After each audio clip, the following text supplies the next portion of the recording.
कभी कभी इंसान की ज़िंदगी में ऐसा समय आता है जब उसे सबसे ज़्यादा डर किसी और बात का नहीं लगता, बल्कि इस बात का लगने लगता है कि कहीं भगवान भी उससे नाराज़ तो नहीं हो गए। मेहनत करता है, ईमानदारी से जीता है, किसी का बुरा नहीं चाहता, फिर भी हालात सुधरने का नाम नहीं लेते। कर्ज धीरे धीरे सांसों की तरह गले में अटकने लगता है। मन में अजीब सी बेचैनी घर कर जाती है और रातें करवटें बदलते हुए कटती है। ऐसे समय में जब इंसान मंदिर जाता है और गणपति बप्पा की मूर्ति के सामने खड़ा होता है, तो उसके होठ कुछ बोल नहीं पाते, बस आंखें नम हो जाती है। और यही वो क्षण होता है जहाँ से सच्ची भक्ति शुरू होती है। अंगार की चतुर्थी का दिन ऐसा ही दिन होता है जब गणपति बप्पा सिर्फ फूल, दुर्वा और लड्डू नहीं देखते, बल्कि उस इंसान के मन का बोझ देखते हैं जिसे वो दुनिया के सामने कभी नहीं दिखाता। कहा जाता है कि इस दिन अगर किसी ने दिल से गणपति को पुकार लिया तो बप्पा उसकी ज़िंदगी की दिशा बदल देते हैं, लेकिन उससे पहले वो उसकी परीक्षा ज़रूर लेते हैं। अंगारक चतुर्थी केवल एक तिथि नहीं होती, यह एक ऐसा दिन होता है जब मंगल का प्रभाव, कर्मों का भार और इंसान के भीतर छुपी बेचैनी तीनों एक साथ सामने आ जाते हैं। शास्त्रों में कहा गया है कि इस दिन गणपति बप्पा उन भक्तों के सबसे करीब होते हैं जो बाहर से सामान्य दिखते हैं, लेकिन भीतर से टूट चुके होते हैं। इस दिन भक्ति में कोई दिखावा काम नहीं आता, क्योंकि बप्पा इस दिन इंसान के शब्द नहीं, उसका धैर्य सुनते हैं। जो इंसान कर्ज, भय और संकट से घिरा हुआ होता है, वही इस दिन सबसे ज़्यादा ईमानदारी से गणपति बप्पा को याद करता है।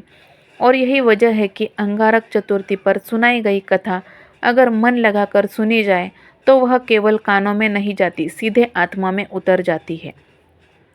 आदित्य कोई राजा नहीं, कोई साधु नहीं, बस एक आम इंसान था जो आपकी तरह ही सपने देखता था और आपकी तरह ही हालात से हारा जाता था। आदित्य की जिंदगी कभी भी बहुत बड़ी नहीं थी, लेकिन सुकून भरी जरूर थी। एक साधारण नौकरी, सीमित आमदनी और छोटे छोटे सपने। लेकिन जैसे जैसे समय बदला, हालात भी बदले और उसकी पहले नौकरी गई, फिर उधार लेना पड़ा, फिर उधार चुकाने के लिए और उधार लेना पड़ा। देखते ही देखते कर्ज उसकी ज़िंदगी का सबसे बड़ा सच बन गया। हर सुबह वह डर के साथ शुरू होती और हर रात चिंता के साथ मुखम्त होती थी। घर में माँ की खामोशी, पिता की थकी हुई आंखें और खुद के भीतर उठते सवाल, क्या मैं इतना नाकाम हूँ, उसे अंदर से तोड़ते जा रहे थे। इसी टूटन के बीच एक दिन अंगारक चतुर्थी आई। माँ ने कहा, आज गणपति बप्पा की पूजा कर ले। आदित्य ने कोई बड़ा संकल्प नहीं लिया, कोई व्रत की घोषणा नहीं की। उसने बस इतना किया कि सुबह जल्दी उठकर नहा धोकर गणपति बप्पा की तस्वीर के सामने बैठ गया। न मंत्र याद थे, न विधि पता थी, बस बैठा रहा, वो भी चुपचाप। कुछ देर बाद उसकी आंखों से आंसू बहने लगे। उसने बप्पा से कुछ नहीं मांगा था, बस इतना कहा था, अगर मेरी तकलीफ मेरी ही गलती है तो मुझे सुधार दो, हालात बाद में बदल देना।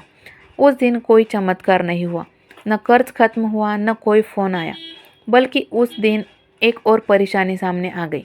यही गणपति की परीक्षा थी। अगले कुछ हफ्तों तक हालात और कठिन होते चले गए, लेकिन आदित्य के भीतर कुछ बदल चुका था। उसने शिकायत करना छोड़ दिया था। उसने हर मंगलवार, हर चतुर्थी बिना कोई उम्मीद के गणपति को याद करना शुरू कर दिया। और यही वो बिंदु था जहाँ से बप्पा ने काम करना शुरू कर दिया था। धीरे धीरे आदित्य के भीतर का डर कम होने लगा। उसे समझ आने लगा कि संकट सिर्फ उसे तोड़ने नहीं, उसे मजबूत बनाने के लिए आए हैं। कुछ महीनों बाद जिंदगी ने उसे ऐसा रास्ता दिखाया जिसकी उसने कभी कल्पना नहीं की थी। समस्या पूरी तरह खत्म नहीं हुई थी, लेकिन जब वो समस्या से डरता नहीं था, गणपति ने उसकी किस्मत नहीं बदली थी, उन्होंने उसे बदल दिया था। अंगारक चतुर्थी पर गणपति बप्पा उन भक्तों को तुरंत फल नहीं देते जो सिर्फ परिमाण के लिए पूजा करते हैं। वो पहले भक्त का मन देखते हैं, उसका धैर्य, उसकी भक्ति, और ये देखते हैं कि संकट में भी वो विश्वास बचा पा रहा है या नहीं। जब इंसान शिकायत करना छोड़ देता है, तब वो हर परेशानी को बप्पा की इच्छा मान लेता है। तभी बप्पा उसकी ज़िंदगी में उतरते हैं। कर्ज, भय और संकट उस दिन खत्म नहीं होते जिस दिन आप पूजा करते हैं, वो उस दिन खत्म होते हैं जिस दिन आप अंदर से मजबूत हो जाते हैं। अगर आज आप इस कथा को सुन रहे हैं और आपको लग रहा है कि ये कहानी कहीं ना कहीं अपनी ज़िंदगी से है, तो समझ लेना कि गणपति बप्पा तुम्हें भी देख रहे हैं। इस अंगारक चतुर्थी उनसे शब्दों में नहीं, आंसुओं में बात करना, क्योंकि गणपति बप्पा हर समस्या को तुरंत नहीं हटाते, लेकिन हर सच्चे भक्त को वो कभी अकेला भी नहीं छोड़ते। आदित्य की जिंदगी अब भी आसान नहीं थी, लेकिन एक बात बदल चुकी थी। अब वह हालात से भागता नहीं था, बल्कि वह अब हालात से लड़ना जान चुका था। सुबह उठते ही सबसे पहले बप्पा की तस्वीर के सामने खड़ा होता, हाथ जोड़ता और बिना कुछ मांगे बस इतना कहता, आज जो भी होगा मुझे संभाल लेना। यही वाक्य उसके भीतर एक अजीब सा भरोसा भर देता था। उसका आत्मविश्वास बढ़ चुका था। धीरे धीरे उसने छोटे छोटे प्रयास करना शुरू कर दिए। नई जगह नौकरी के लिए आवेदन करना शुरू कर दिया। पुराने संपर्कों से दोबारा बात करने की कोशिश की और सबसे बड़ी बात, उसने खुद को नाकाम मानना बंद कर दिया।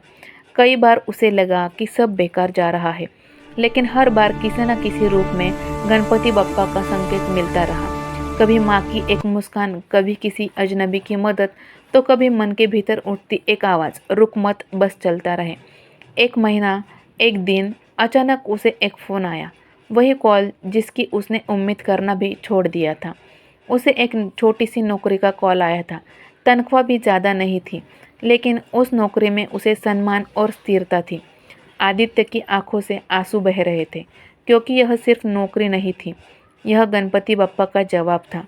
उसने उसी दिन समझ लिया कि बप्पा ने उसे उसकी पुकार सुनी थी, लेकिन उसे तोड़कर नहीं बल्कि तराश कर उत्तर दिया था। नौकरी मिलने के बाद भी आदित्य की सारी समस्याएं एक दिन में ख़त्म नहीं हुई। कर्ज अब भी था, जिम्मेदारियां अब भी थी, लेकिन अब डर नहीं था।